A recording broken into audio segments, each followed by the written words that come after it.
Welcome to my channel. ఈరోజు మనం ఉండవల్లి గుహల యొక్క చరిత్ర తెలుసుకుందాం. చూడండి ఇక్కడ వ్యూ ఎంత బాగుందో. ఉండవల్లి గుహలు మొత్తం 4 అంతస్తుల్లో ఉన్నాయి. మొదటి అంతస్తులో ఇలా ఉన్నాయి. పూర్వకాలంలో క్రీస్తు శకం 4-7 ఆ శతాబ్దంలో భారతదేశాన్ని పరిపాలించినటువంటి రాజులు గుప్త రాజుల కాలంలో ఈ గుహలని ఒక కొండపైన ఒక రాతి శిలను గుహలాగా చెక్కడం జరిగింది. అప్పట్లో గుప్త రాజుల యొక్క కళా నైపుణ్యానికి నిదర్శనంగా ఈ ఉండవల్లి గుహలను చెప్పొచ్చు. చూడండి ఇక్కడ మొత్తం రాతితోనే గుహ చెక్కడం జరిగింది. పూర్వకాలంలో అంటే క్రీస్తు శకం 4-7 శతాబ్దంలో గుహని ఇలా రాతిని చెక్కి గుహలాగా చేయడం జరిగింది. చూడండి లోపల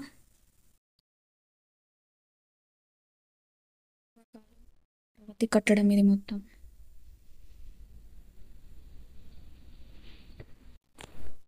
అంటే అప్పటి శిల్పకారులు ఒక రాతిని మొత్తం ఇలా గుహలాగా చెక్కడం జరిగింది.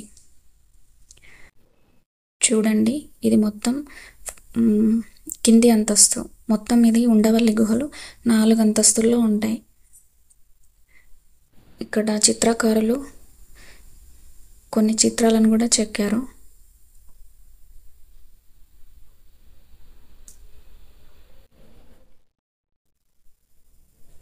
మొత్తం ఇది రాతితో కొండపైన మొత్తం రాతితో ఒక రాయిని గుహలాగా చెక్కడం జరిగింది. మొత్తం వ్యూ చూడండి. బయట మొత్తం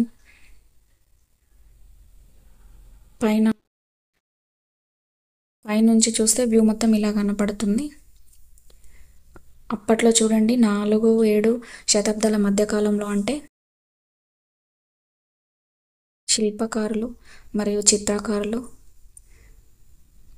ఎంత బాగా పుష్పాలతో చెక్కడం జరిగింది. ఇంకా ఇక్కడ కొన్ని దేవతామూర్తుల యొక్క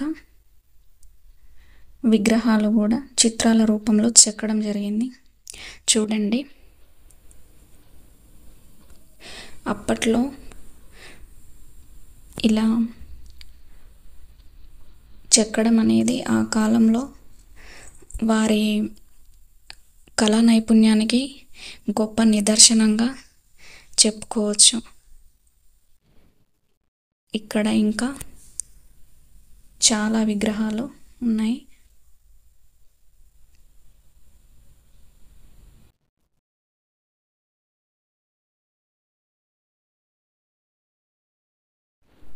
ఇక్కడ ప్రత్యేకించి వినాయకుడి విగ్రహం కూడా కనబడుతుంది. చూడండి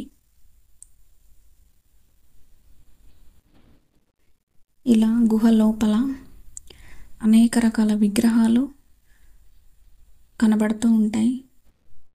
ఈ ఉండవల్లి గుహలు ప్రత్యేకించి బౌద్ధ మతస్థులకు సంబంధించినవిగా అప్పట్లో అంటే ఆ కాలంలో క్రీస్తు శకం 4-7 శతాబ్దంలో ఉండేవి. కానీ కాలక్రమేణా గుప్తా రాజుల పరిపాలన కాలంలో ఇవి హిందూ మత గుహలుగాను, ఆ తర్వాత జైన గుహలుగాను అప్పటి రాజులు మార్చడం జరిగింది. ఉండవల్లి గుహల ఇంకొక ప్రత్యేకత ఏంటంటే ఇక్కడ విష్ణుమూర్తి శేషనాగుపై శయనిస్తున్నట్టు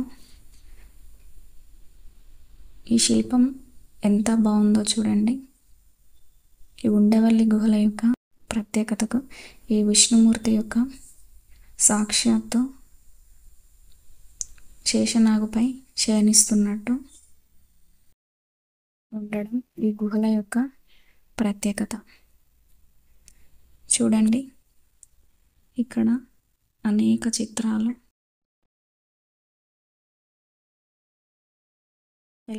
చూడండి.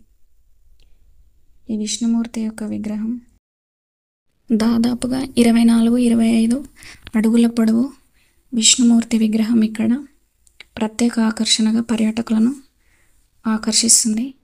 2వ అంతస్తులో విష్ణుమూర్తి విగ్రహంతో పాటుగా ఇంకా బౌద్ధ మతస్థులకు సంబంధించినటువంటి శిల్పాలు ప్రత్యేక ఆకర్షణగా ఉన్నాయి. ఉండవల్లి గుహలు గుంటూరు జిల్లాలోని విజయవాడకు 6 కిలోమీటర్ల దగ్గరలో ఈ గుహలు ఉన్నాయి. ఇక్కడ బౌద్ధ మతస్థుల శిల్పాలు ప్రత్యేక ఆకర్షణగా చెప్పవచ్చు.